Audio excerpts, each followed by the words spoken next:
est celle prévue par les dispositions de l'article 227 de la loi électorale,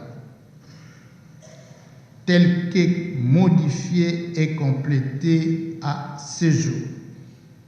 Donc, il y a 26 commissions et le plus âgé va diriger l'une des commissions et les deux Benjamin. Elle vérifiera celle des élus de la province de la Kwango, lieu salle de congrès, balcon devant, au milieu droite. Pour la commission de la province du Nord Kivu, elle s'occupera de la province du Kwilu, lieu salle de congrès devant, au demi-milieu gauche. Pour la commission de la province du Kwilu, elle vérifiera celle des élus de la province de l'Ituri, lieu salle de congrès devant, à l'aile gauche.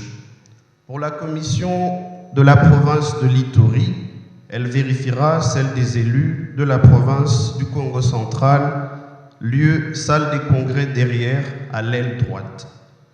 Pour la commission de la province du Kasaï central, elle vérifiera celle des élus de la province de la Chopo, lieu salle des congrès derrière, au milieu. Pour la province du Congo central, elle vérifiera celle des élus de la province du Haut-Katanga, lieu salle des congrès derrière, à l'aile gauche.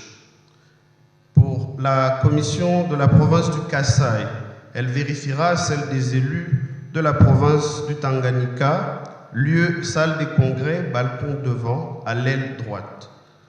Pour la commission de la province de la Chopo, elle vérifiera celle des élus de la province de la Kwango, lieu salle des congrès, balcon devant, au milieu droite. Pour la commission de la province du Kasaï oriental, elle vérifiera celle des élus de la province du Maniema, lieu salle des congrès, balcon devant, au milieu gauche.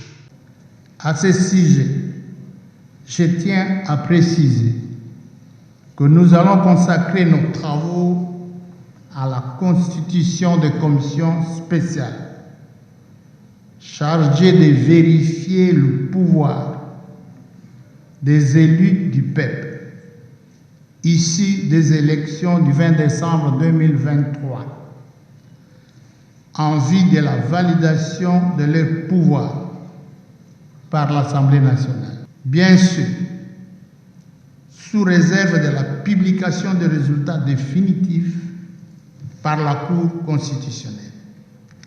Je signale en passant que la procédure à suivre est celle prévue par les dispositions de l'article 227 de la loi électorale, telle que modifiée et complétée à ce jour. Cet article dispose ce qui suit. Aussitôt après la constitution du bureau provisoire, chaque chambre procède à la vérification du pouvoir et à la validation du mandat de ses membres. À cet effet, chaque chambre constitue une ou plusieurs commissions de vérification de pouvoir. Chaque commission désigne à son sein un président et deux secrétaires conformément à l'article 224 de la présente loi. Les procès-verbaux de l'élection des députés et des sénateurs avec les pièces jointes sont remis à la commission compétente. Fin de citation. Chers collègues, ainsi compris, nous allons constituer 26 commissions spéciales de vérification de pouvoir correspondant aux 26 provinces actuelles de notre pays. Et cela indépendamment de nos tendances politiques respectives. Je suis Michel Moto, élu de Walikale dans la province du Nord Kivu. Je voudrais d'abord remercier mes compatriotes, mes électeurs du territoire de Walikale qui m'ont fait confiance, qui m'ont chargé de venir les représenter ici dans cette auguste Assemblée nationale. Je voudrais aussi rassurer de notre soutien au chef de l'État, son Excellence Félix-Antoine Tshisekedi, qui a été élu massivement à Walikale à plus de 93%, et nous serons derrière lui pour matérialiser sa vision et apporter des résultats aux problèmes qui sont posés par ses électeurs à lui de Walikale, ses compatriotes. Durant cette mandature, notre objet, notre vision sera centrée sur les questions de sécurité alimentaire et aussi sur les questions environnementales. Il est important que l'on se penche sur ces questions cruciales et ces questions, autour d'elles, ça regorge de plusieurs autres sous-questions, sous-problèmes qui seront résolus dans le même lot, dans le même paquet. Et donc nous sommes très engagés. Évidemment, les questions d'intérêt général, les questions sociales, l'eau potable, l'électricité, la question des routes, l'accessibilité, les soins de santé, l'éducation, tout ça se retrouve dans ce que nous allons faire et nous mettrons en exergue la sécurité alimentaire. Il faut que les gens se nourrissent, il faut que nous redevenions producteurs de ce que nous mangeons. Et nous en sommes capables. La RDC est un grand pays, Walikale est un vivier nourricier et nous allons travailler dans ce sens. En même temps, nous allons préserver aussi notre environnement en mettant en avant les questions environnementales. Et donc c'est ce créneau-là que nous allons attaquer dans un premier temps. D'abord, le sentiment de redevabilité vis-à-vis de ce peuple souverain qui m'a témoigné toute sa confiance en me disant député national et provincial. Donc je me sens redevable vis-à-vis de cette confiance. Je vais donc dire merci à notre peuple qui nous l'a témoigné. Je lui dis infiniment merci et c'est là du fond de mon cœur. Vous savez que j'ai toujours milité pour le bien-être de notre peuple, pour son vécu quotidien, ce qu'il doit manger, ce qu'il doit boire et comment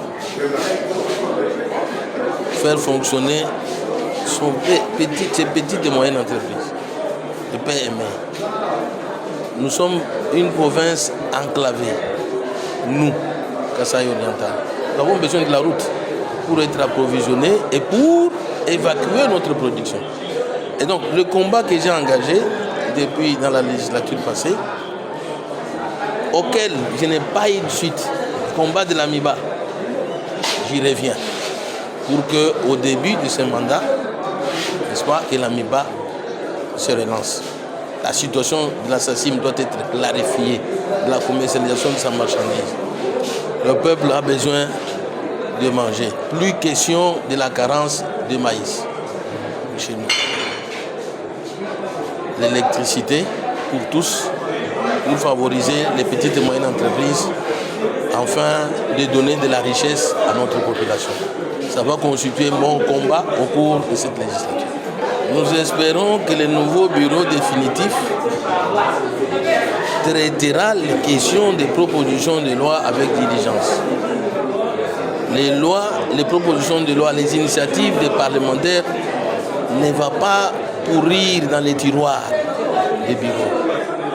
Vous savez que j'ai 4 propositions de loi qui sont des sans souffrance, non traitées.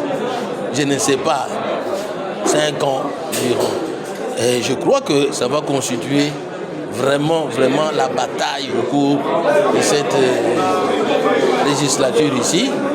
Privilégier les lois qui doivent réglementer notre société. Le président du bureau d'âge était plus clair, on va constituer les commissions. On travaille sur base du règlement intérieur. Chacun va s'imprégner du règlement intérieur et vérifier les dossiers en tenant compte de ces articles-là de la loi électorale. Et puis, les commissions mettront en place leur bureau. On reviendra en plénière pour faire le rapport. Comme vous le constatez, nous avons tous été conviés ici, les élus du peuple, en plénière, pour discuter sur la validation de mandat et puis les commissions mises en place pour valider ce dit mandat. Donc il y a 26 commissions et le plus âgé va diriger l'une des commissions et les deux Benjamin. Donc à partir de lundi déjà nous commençons les travaux. Vous n'avez pas peur de cette évaluation de mandat? Peur par rapport à quoi? C'est tout à fait légitime. Ce n'est pas consolé avec la Cour constitutionnelle? Non, du tout. Ça veut dire que l'Assemblée nationale qui a reçu le document de la CENI procédera également aussi à la vérification de dossiers et à la validation de mandat. C'est tout à fait normal et tout à fait légitime. Merci.